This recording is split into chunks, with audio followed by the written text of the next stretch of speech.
नमस्कार, मैं हूं आपके साथ मयंक। देखिए, आज का जो हमारी इस चर्चा का जो थंब है, वो शम़ा क्या बुझे जिसे रोशन खुदा करे। ये हमारे जो रोज़ के टॉपिक्स होते हैं, उसके थंब से थोड़ा-सा हट के है। आप सोच रहे होंगे कि आखिर ये थंब हमने क्यों दिया अपने इस वीडियो के लिए, वो शम़ा क्या बुझे जिसे रोशन खुदा करे। देखिए, कल इसके पीछे की एक छोटी-सी कहानी है, वो मैं आपको बताऊँगा। कल देखिए, जिस तरह से अली ख़ामेनी साहब जो है वो पूरी दुनिया के सामने आए, उन्होंने ईरान के लोगों को संदेश दिया, उसमें 8-9 बातें उन्होंने बहुत इम्पोर्टेंट कही है। हम उस पे बात करेंगे, लेकिन उसके पहले ये जो थंब दिया है इस पे चर्चा कर लेते हैं। देखिए, आज सुबह मैं जब घर से ऑफ़िस आने के लिए निकला, तो रास्ते में एक मॉस्क है, एक मस्जिद है, वहाँ पे मेरे कुछ फ्रेंड्स अक्सर मुझे जुम्मे के दिन, फ्राइडे के दिन मिल जाया करते हैं। मैं कुछ समय रुक जाता हूँ वहाँ पे और उनसे जो है ईरान और इज़राइल और अमेरिका ये सब जो युद्ध हुआ, इसको लेके चर्चा हो जाती है 15-20 मिनट। तो आज भी कुछ ऐसा ही हुआ। मैं ऑफिस से निकला, रास्ते में मुझे अपने फ्रेंड्स जो हैं वो एक तय टाइम पे आते हैं, वहाँ पे वो मिले, उनसे बात हो रही थी। तो उनसे बात के दौरान ऐसी चर्चा छिड़ी कि जो इज़राइल के रक्षा मंत्री हैं कार्ड्स जो हैं, उनका एक नया बयान सामने आया है। उन्होंने ये कहा है कि भाई जो अली ख़ामेनी है वो हमारे निशाने पर थे और हमने पूरा प्लान तैयार किया था कि अली ख़ामेनी साहब को हम निशाना बनाएं, लेकिन हमें उसको प्लान हमारा इम्प्लीमेंट नहीं हो पाया और हम उसको एग्जीक्यूट नहीं कर पाए अपने प्लान को। तो मैंने कुछ अपने दोस्तों से ये सवाल पूछा कि भाई अली ख़ामेनी साहब को टारगेट किया जा सकता था, उनके ऊपर हमला हो सकता था। तो वहाँ कुछ लोगों ने अपनी अपनी राय दी। उसी में वहाँ पे एक बुजुर्ग से व्यक्ति खड़े थे, उन्होंने एक बड़ी अच्छी बात कही। उन्होंने मेरी बात का वो सुन रहे थे मेरी बात, उन्होंने पूरी बात सुनी। उसके बाद उन्होंने जो है सिर्फ एक लाइन का शेर पढ़ा। उन्होंने ये भारत में और कई जगह इसकी चर्चा होती है, शायद आपने सुना होगा। उन्होंने कहा, फानुस बनकर जिसकी हिफाजत हवा करे, वो शम़ा क्या बुझे जिसे रोशन खुदा करे। ये बात उन्होंने अली ख़ामेनी साहब के लिए कही। उनका कहना ऐसा था साहब कि वो शम़ा को कोई क्या बुझा सकता है जिसे रोशन खुद खुदा करता है। तो ये बात उन्होंने अली ख़ामेनी साहब के लिए कही। तो मुझे उनकी ये बात बड़ी स्ट्राइकिंग लगी, बहुत अच्छी बात लगी। तो मैंने सोचा मैं आपके साथ इस बात को शेयर करूं। इसीलिए आज का जो थंब है वो ये दिया गया है कि वो शम़ा क्या बुझे जिसे रोशन खुदा करे। और पूरा ईरान भी यही कह रहा है कि भाई अली ख़ामेनी के साथ जो है वो खुदा है, उनका कोई बालमाका नहीं कर सकता था। ऐसे ईरान में आप अगर सोशल मीडिया सर्च करें तो इस तरह के बहुत से पोस्ट मिल जाएंगे। खैर, अब हम अपने मुद्दे पे आते हैं।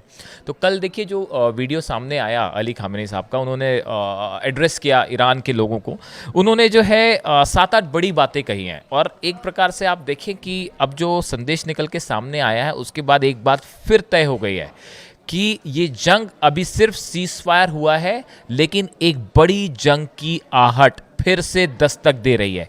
कैसे, हम आपको समझाते हैं, लेकिन पहले जो अली ख़ामेनी साहब ने जो संदेश दिया, उन्होंने कहा कि अमेरिका ने युद्ध में केवल इसलिए इंटरफेयर किया क्योंकि उसे लगा कि अगर वो हस्तक्षेप नहीं करेगा तो इज़राइल में यहूदी शासन पूरी तरह से नष्ट हो जाएगा। उन्होंने ये संदेश दिया कि अमेरिका युद्ध में सिर्फ इसलिए कूदा क्योंकि उसे ये डर सताने लगा था कि अगर युद्ध चलता रहा तो इज़राइल पूरी तरह से हार जाएगा और बड़ा नुकसान हो रहा था इज़राइल को इस युद्ध में। दूसरी बात उन्होंने ये कही कि अमेरिका को इस युद्ध से कोई फायदा नहीं हुआ। अमेरिका ने लड़ाई की, जिस मकसद से लड़ाई की, लेकिन उसमें उसे कुछ हासिल नहीं हुआ। तीसरी बड़ी बात उन्होंने कही कि इस युद्ध में ईरान ने, ये अली ख़ामेनी साहब कह रहे हैं कि ईरान ने इस युद्ध में अमेरिका के चेहरे पर जोरदार तमाचा मारा है। जिस तरह से अल उदैद एयरबेस पर हमला किया, उसे नुकसान पहुंचाया, ये एक बड़ा सेटबैक था अमेरिका के लिए कि उसके एक बड़े एयरबेस के लिए। अल उदैद एयरबेस देखिए इस पूरे मिडिल ईस्ट एरिया में सबसे स्ट्रेटेजिक पोजीशन है और जैसा बताया जा रहा है कि वहाँ पे 14 मिसाइल्स फायर की थी जो ईरान ने, उसमें से इस तरह की खबरें आई कि 3 मिसाइल्स ने हिट भी किया। हालांकि इसकी कोई पुष्टि नहीं हुई है, सिर्फ सोशल मीडिया पे ऐसी खबरें कभी इसकी कोई पुष्टि नहीं हो पाती है।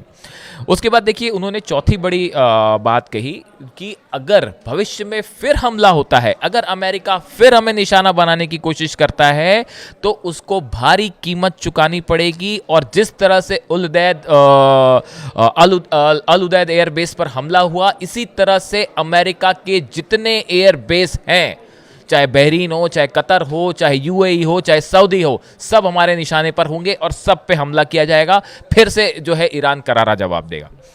पांचवी बड़ी बात उन्होंने कही कि आत्मसमर्पण यानी सरेंडर की जो बात बार बार ट्रंप कह रहे थे, उन्होंने कहा कि भाई हमारी डिक्शनरी में, ईरान के डिक्शनरी में सरेंडर नाम का कोई शब्द ही नहीं है। किसी कीमत पे ईरान जो है वो कभी सरेंडर नहीं करेगा अगर जंग फिर से होती है तो। छठी बात उन्होंने कही कि Iran is a great country, Iran महान देश है और उसके लिए आत्मसमर्पण, सरेंडर जैसे शब्द का इस्तेमाल भी नहीं होना चाहिए। ये संदेश है जो उन्होंने ईरान की जनता को दिया कि भाई चाहे जो हो जाए, चाहे कितने बुरे हालात क्यों ना हो, किसी सूरत में ईरान कभी सरेंडर नहीं करेगा। ये एक प्रकार से ईरान के लोगों में, देखिए ईरान में इस समय बड़ा जश्न मन रहा है और जीत का जश्न बताया जा रहा है। आप देखिए लाखों लोग सड़कों पे थे। जो सीज फायर के अगले दिन की बात है, देखिए ईरान में कुछ कम नुकसान नहीं हुआ है, बड़ा नुकसान हुआ इसराइल का, इसराइल के हमलों का। लेकिन उसके बाद भी ईरान की जनता जो है वो इतने जोश में थी कि देखिए लाखों लोग सड़कों पे जश्न मना रहे हैं, फायरवर्क्स हो रहे हैं, जुलूस निकाले जा रहे हैं और सब बता रहे हैं कि भाई ना सिर्फ इसराइल को हराया है बल्कि अमेरिका को भी कड़ी चुनौती दी है, उसको भी मुंह तोड़ जवाब दिया गया। इसके बाद उन्होंने एक और बड़ी बात कही कि डोनाल्ड ट्रंप ने जिस तरह से बताया कि ईरान के न्यूक्लियर ठिकाने पूरी तरह से ऑब्लिटरेटेड वर्ड का यूज़ किया, उन्होंने पूरी तरह से तबाह हो गए। अली खामेनी साहब का कहना ऐसा था कि उन्होंने, ट्रंप ने बड़ा बढ़ा चढ़ा कर ये बात बताई, ईरान के परमाणु ठिकाने सुरक्षित हैं, उनको कुछ नुकसान पहुंचा है लेकिन कोई ऐसा बड़ा नुकसान नहीं हुआ। और सबसे बड़ी बात है कि जो यूरेनियम है, अब ये बात कंफर्म हो चुकी है, जो 400 केजी से ज़्यादा यूरेनियम है, ईरान उसको पहले से ही फोर्दो और इस्फहान से हटा चुका था और वो किसी सुरक्षित ठिकाने पे है। अब वो कहाँ है, वो CIA खोज रहा है और मोसाद खोज रहा है। इसके बाद देखिए एक और बड़ी बात जो है, एक ये संदेश तो आपने सब जगह सुना ही होंगे जो अली खामेनी साहब ने दिए। इसके अलावा एक बड़े न्यूज़ चैनल की तरफ से इस तरह का दावा किया है कि अली खामेनी ने उन्हें ये बात बताई है, उनके साथ ये बात कही है कि ईरान अपना न्यूक्लियर प्रोग्राम जारी रखेगा।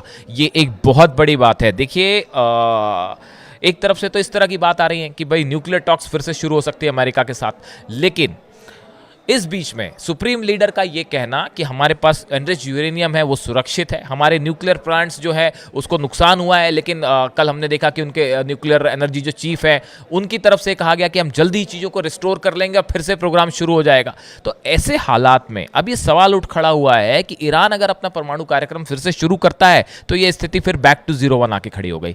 यहाँ से एक नए युद्ध की आधारशिला बेस रख दिया गया है और यही एक बार फिर अगर एक्सपर्ट्स की माने तो ये सीज फायर बहुत टेम्परेरी है, कुछ समय के लिए है, एक बड़े जंग की आहट है जो आज नहीं तो कल ज़रूर होगी।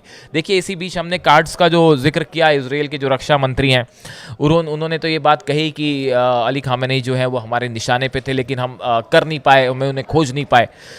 इसके अलावा उनका एक और बड़ा बयान आया है, जो इसराइल के रक्षा मंत्री हैं वो ये कह रहे हैं कि जो एनरिच यूरेनियम ईरान के पास है वो उससे वापस करे। अब वापस क्या करे, किसी से लिया तो है नहीं भाई, खुद नहीं बनाया है। बयान भी थोड़ा हैरान करने वाला है, लेकिन फिर भी उन्होंने ये कहा कि भाई ये जो यूरेनियम है ये वो अमेरिका को या इसराइल को सौंप दे और इनसे परमाणु बम बनाया जा सकता है। तो अब देखिए कुल मिला के बात फिर उस एनरिच यूरेनियम के आसपास आ गई है जो ईरान के पास है और सुरक्षित है।